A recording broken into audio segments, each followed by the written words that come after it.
13 साल की बच्ची जो गंगानगर राजस्थान से रिलेटेड, वो अपनी फ्रेंड के पास जाती है, कोई बात नहीं पहुंच गई। आते वक्त वो थोड़ा सा लेट हो जाती है तो उसे व्हीकल नहीं मिलते, तो एक रिक्शा वाला मिलता है और वो उसे बोलता है कि बेटा मैं तुझे तो है ना तेरे घर पे छोड़ दूंगा। लड़की ने 13 साल की बच्ची तो थी, तो उसने सोचा कोई बात नहीं, अंकल कह रहे हैं तो छोड़ देंगे।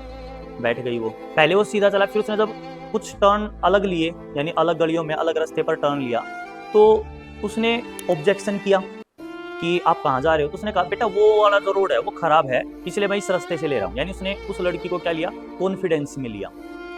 फिर वो जो है उसे एक होटल में लेकर जाता है और होटल मालिक को बेच दिया जाता है उस बच्ची को। अब होटल मालिक को बेच दिया, 18 तारीख की घटना है, 22 तारीख को वो जो है लड़की मिली है, यानी 5 दिन के बीच में। 5 दिन के बीच में उस बच्ची के साथ 32 व्यक्तियों द्वारा गलत किया जाता है और एक होटल से दूसरे होटल में बेचा जाता है, दूसरे से तीसरे, तीसरे से चौथे, चौथे से पांचवें। इससे भी उनका मन नहीं भरता। वो क्या करते हैं, एक हाई प्रोफाइल सोसाइटी का एक व्हाट्सएप ग्रुप होता है जिसमें उनके कस्टमर वगैरह कुछ होते होंगे, तो उसमें उस बच्चे के गलत फोटोज वीडियोज कुछ डाली होंगे उन्होंने, जिससे कस्टमर अट्रैक्ट हो और कस्टमर उसके पास आए। अब 13 साल की बच्ची अगर ऐसी, मैं कह रहा हूं मतलब हमारा समाज कितना ज्यादा हद तक गिरा हुआ है। वो बच्ची बोल नहीं पा रही थी तो उसे क्या क्या ड्रिंक दी गई, शराब पिलाई गई, ड्रग्स दिए गए ताकि उसकी आंखें खुली रही, ताकि वीडियो के सामने उसे परोसा जा सके।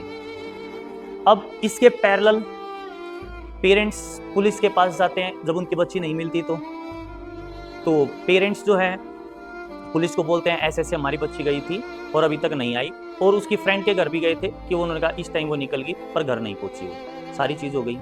पुलिस को एक डाउट हुआ कि ऐसी वारदात या ऐसी न्यूज पहले भी सुनने को मिली है कि कम एज की बच्ची जो है गायब हुई हो। तो पुलिस को जो एंगल नजर आया वो ह्यूमन ट्रैफिकिंग का नजर आया। ह्यूमन ट्रैफिकिंग मतलब कि हो सकता है बच्चों से जो है देह व्यापार, या फिर हो सकता है कि उनके ऑर्गन्स को बेचा गया हो। तो इस कड़ी में जो है पुलिस ने कार्रवाई स्टार्ट की और उनको कहीं से क्लू मिलता है कि ऐसे ऐसे होटल के अंदर जो है कम एज की एक लड़की है। पुलिस जो है सिविल ड्रेस के अंदर जाती है और जो मैनेजर था वो फिर भी मतलब देखो, मतलब हम सोच नहीं सकते किस हद तक दरिंदगी दिमाग में फैली हुई है समाज के। मैनेजर बोलता है कि तुम्हारे जो भी एक्सपेक्टेशंस है, इच्छाएं हैं, मनोकामनाएं, वो सारी पूरी कर दी जाएंगी। हमारे पास ऐसे ऐसे एक बच्ची है। तो उनको भेजा गया। तो पुलिस थी ऑब्वियस सी बात है सिविल ड्रेस के अंदर, तो वहाँ जो वो लड़की थी वो रिकवर कर ली गई। पुलिस को बुला लिया गया, ठीक है, कुछ व्यक्तियों को गिरफ्तार भी किया गया और पुलिस प्रशासन द्वारा एक कार्रवाई भी की गई है कि कुछ होटल्स को तोड़ा भी गया है जहां पर ये चीज हुई। बात ये नहीं है कि होटल्स तोड़ दिए, अब वो लड़की बोल नहीं पा रही, ठीक है, सोच के देखो, मतलब होश में होके भी होश में नहीं थी वो, और उसके बाद भी वो अगर मान लो पुलिस वालों को एज अ कस्टमर भेजने की कोशिश कर रहे थे तो उस बच्ची के ऊपर क्या बीता होगा और कितनी संकीर्ण, कितनी घिनौनी मानसिकता ऐसे व्यक्तियों के माइंड में रही होगी कि उन्होंने ऐसा काम किया। और उन 32 लोग की अगर मैं बात करूं, उनके घर में भी कोई छोटी बच्ची होगी। अरे घर में नहीं होगी तो आस पड़ोस में, रिश्तेदारी में, उनके भी तो कहीं ना कहीं बच्चे छोटे रहे होंगे। किस हद तक हमारा समाज गिरा हुआ है और किस हद तक हमारा समाज गिरेगा।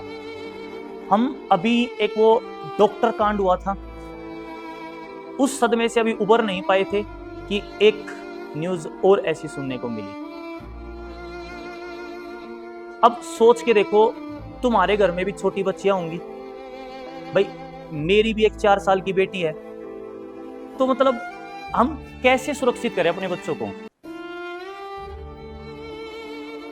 ये मानव रूपी जो मुखौटे के अंदर जो भेड़िए घूम रहे हैं, इनसे कैसे हम अपने बच्चों को बचाएं।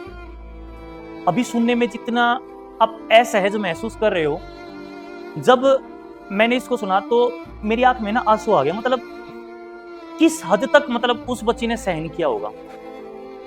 13 साल की बच्ची बिल्कुल छोटी होती है। भाई मेरी भी बेटी है, समाज में उसे भी जाना है, तो कहीं ना कहीं ये बहुत ज्यादा चिंता का विषय है कि हमारा समाज किस डायरेक्शन में जा रहा है। फिर मुझे ऐसा लगता है कि हम शिक्षक समाज से ऐसी क्या गलती हुई कि हम उन जैसे व्यक्तियों को अच्छे संस्कार, अच्छी वैल्यूज उनके अंदर डेवलप नहीं कर पाए, या उनके माँ बाप से ऐसी क्या भूल हुई कि उनके अंदर वो संस्कार, वो वैल्यूज डेवलप नहीं कर पाए। कम से कम आप सभी को, जितनी भी मेरी ये बहनें बैठी हुई हैं, इनको थोड़ी सी चीजें जो है सावधानी पूर्वक बरतनी चाहिए। पहली तो आप किसी भी अननोन पर्सन के ऊपर ट्रस्ट ना करें। समय तो आजकल नोन व्यक्ति का भी ट्रस्ट करने का नहीं है, पर अननोन व्यक्ति से आप बिल्कुल भी ट्रस्ट ना करें, क्योंकि आपको अपनी सुरक्षा खुद करनी है। हर टाइम पर पेरेंट्स, आपकी फैमिली आपके साथ नहीं होगी। आपको ऐसी सिचुएशन को खुद टैकल करना पड़ेगा, आपको स्ट्रोंग बनना पड़ेगा, मजबूत बनना पड़ेगा। दूसरा, बहुत ज्यादा लेट नाइट है तो आप अपने पेरेंट्स को, अपनी फैमिली मेंबर को बुला सकते हो, वो आपको लेकर जाएं। अकेले सफर आप अवॉइड कर सकते हो। यहाँ पर कुछ व्यक्ति ये कहेंगे कि ये महिलाओं के अधिकारों का शोषण है, हनन है। देखो, ये व्यक्तिगत विचार की बात कर रहा हूं मैं, किसी के ऊपर ये विचार थोप नहीं रहा, पर मेरे हिसाब से आप अपने फैमिली मेंबर को बुला सकते हो, उससे क्या सेफ्टी। यहाँ पर पेरेंट्स के लिए बात यह है कि हमें सिर्फ लड़कियों के ऊपर बाउंडेशन रखने की बजाय अपने लड़कों के अंदर भी वैल्यूज को डेवलप करना चाहिए, उन्हें भी समझाना चाहिए सही क्या है, गलत क्या है। यानी हमें सिर्फ लड़कियों की बाउंडेशन को छोड़कर लड़कों के ऊपर भी ध्यान देना चाहिए। 5 उंगली बराबर नहीं होती, ना सभी लड़के अच्छे ना सभी लड़की अच्छी, पर हमें as a parents, as a teachers, as a society, हमें दोनों जेंडर के ऊपर ध्यान देना है कि वो गलत डायरेक्शन की तरफ ना जाए। बहुत ज़्यादा इसके ऊपर ना मैं बोल सकता, ना मुझे बोलना चाहिए। जो भी है बहुत गलत हुआ और नहीं होना चाहिए ऐसे।